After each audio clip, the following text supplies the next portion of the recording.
they say that when it comes to, like, the levels of your consciousness, so your memories, like what you can actively retrieve, is a fraction of the processor that's happening in the subconscious. So it's even though you might not be able to pull a memory or point at an emotion and say, "Yeah, I feel that," it can be happening on a level that you're unaware of. Um, so it all does kind of matter. Everything is a frequency, everything is energy. And it's like, well, where do you want to be vibrating at? Do you want to be vibrating at murder or Yeah, murder? Or do you yeah, want to be vibrating at like joy, peace, love, yeah, happiness, all of those good things? yeah. Jesus said, "They shall know you by the company that you keep." Right? That also extends to the media that you consume. But if you're hanging out in a bar with alcoholics and barflies, what's going to happen to you? Yeah. If you are consuming media that says that you are a victim and it's only a matter of time till you get murdered, what are you going to think, right? Yeah. So I love comedies. I love watching sports where the underdog can succeed. Look, I'm a New York Jets fan. If you were to cut me open, I'm 99% scar tissue. Okay. I love the underdog. I like to watch shows where the underdog becomes the victor, right?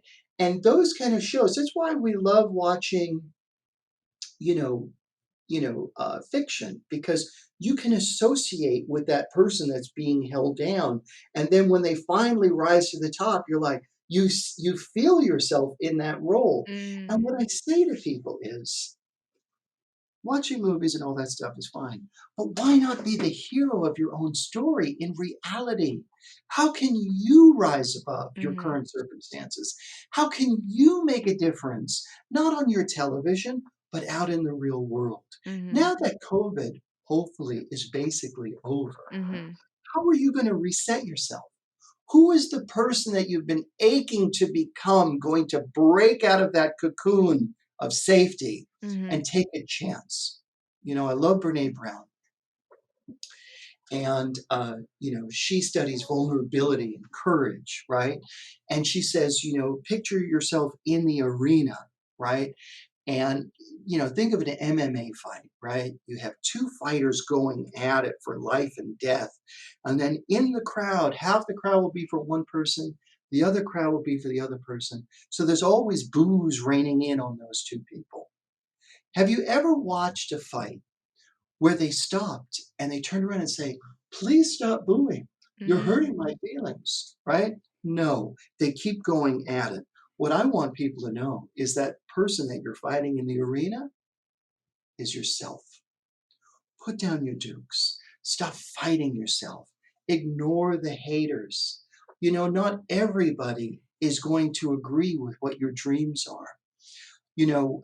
Getting back to what we watch, I love watching Guy Fieri on Diners, Drive-Ins, and Dives. My mom was a cook, right? My wife and I are both foodies. We love restaurants.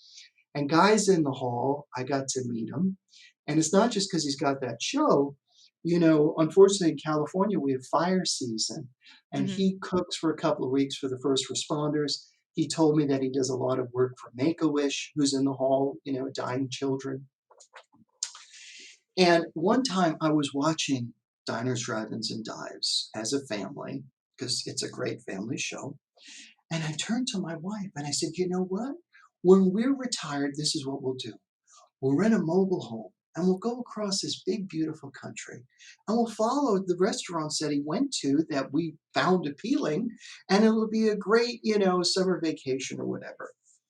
And she turns to me and she says, "Well, good luck with that." Right? I'm like, "What?" Uh, and the thing is, not everybody sees your perspective of dreams. She doesn't want to ever step into a mobile home. That to her is torture, right? But and so don't be afraid of the fact that whatever's in the deep recesses of your heart, when you bring it up, that not everybody's going to be for it. That's okay. That's not their purpose. It's yours. Mhm. Yeah, and I think that comes down to just, like, knowing yourself on an authentic level and, like, what you need, and like you said, not being afraid to kind of go after it.